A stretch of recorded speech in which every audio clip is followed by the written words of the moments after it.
Olha, todo mundo conhece a história da Alice caindo na toca do coelho, né? É um daqueles clássicos infantis que marcou gerações. Só que, por trás daquela fantasia toda, existe um universo muito mais complexo e, em alguns pontos, até bem sombrio. E é sobre isso que a gente vai falar hoje. Vamos juntos desvendar as camadas ocultas de um dos livros mais fascinantes do mundo. E para começar essa jornada, que tal usar um conselho do próprio livro? O Rei de Copas diz: comece pelo começo e prossiga até chegar ao fim. Então, pare. É exatamente o que a gente vai fazer. Vamos seguir esse caminho para descobrir o que realmente se esconde lá no País das Maravilhas. Só que, e se o começo for bem mais sombrio do que a gente imagina? É aqui que a coisa começa a ficar séria. A história da Alice, veja bem, não é só um conto de fadas. Ela é um reflexo direto da vida de quem a criou e da menina que serviu de inspiração. Uma história cercada de mistérios que, olha, intrigam a gente até hoje.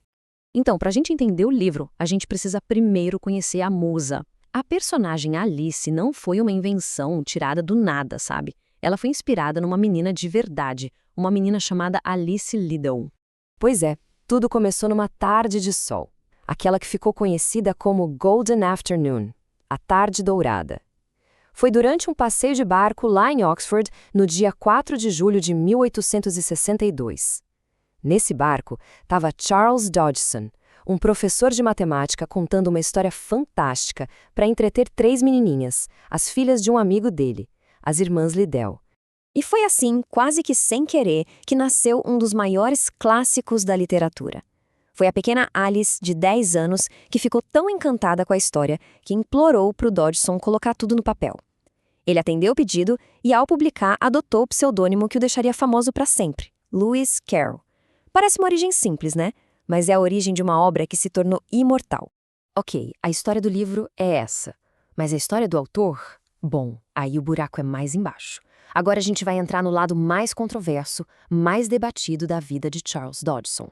Porque veja bem, o Dodgson não era só um escritor de histórias infantis. Ele era um homem de muitas faces. Era reverendo da Igreja Anglicana, um matemático brilhante e um dos pioneiros da fotografia. E é justamente nessa paixão dele pelas lentes que toda a polêmica começa. 3.000. Esse é o número. Cerca de 3.000 fotografias que o Dodgson tirou ao longo da vida. É uma coleção enorme, né? O problema não é a quantidade, mas sim o tema que se repete nessas fotos. Um tema que levanta questões bem sérias. E a proporção aqui ela diz muita coisa. Das fotos dele que sobreviveram até hoje, mais da metade a retratavam crianças. E a grande, esmagadora maioria eram meninas. Esse fato, claro, virou prato cheio para uma análise super intensa dos biógrafos modernos. E aí fica a grande questão. Como é que a gente interpreta essas imagens? É uma paixão da época vitoriana ou um problema para os nossos olhos de hoje? Vamos pensar. Naquela época, na era vitoriana, as crianças eram vistas como símbolos de pureza, de inocência, e a nudez na arte não tinha o mesmo peso sexual que tem hoje. Mas, olhando com os nossos olhos, com a nossa perspectiva, esse fascínio dele é no mínimo perturbador. E claro, levanta muitas dúvidas sobre quais eram as reais intenções de Carroll. E bem no olho do furacão dessa polêmica toda, tá uma das fotos mais famosas e controversas dele. É uma foto que retrata a própria Alice Liddell como uma menina mendiga. A pose, a composição da imagem, para muita gente, tem um ar sugestivo que vai muito além da inocência artística que se esperava na época. E então, de repente, em 1863, alguma coisa acontece. O Dodgson, que tinha um contato quase diário com as crianças da família Liddell, foi subitamente afastado. A família cortou relações. Esse evento, que ficou conhecido como a Ruptura Liddell, é até hoje um dos maiores mistérios da biografia dele. E a pergunta que não quer calar há mais de um século é: o que foi que aconteceu?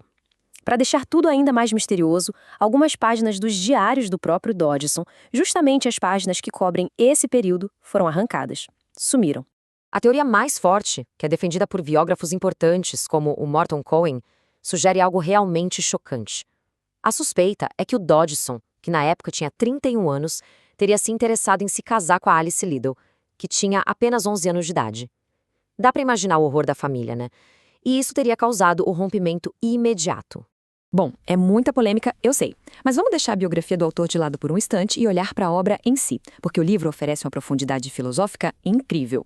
Vamos agora mergulhar nas lições que estão escondidas na narrativa, para além da vida complicada do seu criador. Quem é você?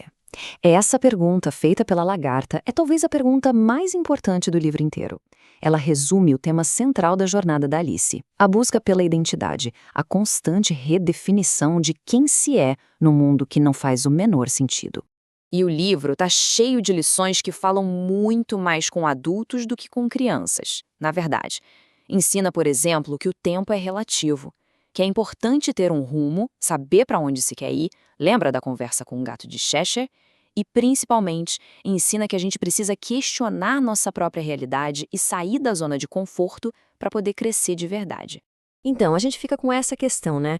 Como é que a gente concilia a genialidade de uma obra como essa com as controvérsias tão pesadas sobre quem a criou? Esse é o legado complexo que Alice no País das Maravilhas representa. Porque, apesar de tudo isso, Alice no País das Maravilhas continua sendo um pilar da literatura mundial. E edições especiais, super caprichadas como a da Dark Side Books, por exemplo, mostram que o fascínio pela história só cresce. Ela continua consolidando o seu lugar na nossa cultura e nas estantes dos colecionadores. E é interessante ver como a nossa percepção sobre a obra mudou com o tempo. O que nasceu como um simples livro infantil, lá a partir da década de 1930, começou a ser reinterpretado. Surgiram teorias psicanalíticas que tentavam encontrar os desejos reprimidos do autor ali, escondidos na história. E hoje esse debate continua mais vivo do que nunca. E a gente termina com a pergunta que, no fundo, não quer calar. Será que dá para separar uma obra de arte genial do seu criador controverso? É possível amar o País das Maravilhas e, ao mesmo tempo, questionar o homem que o imaginou? Essa dualidade é o que torna Alice uma obra tão provocadora e eterna. E essa é uma reflexão que fica em aberto para cada um de nós.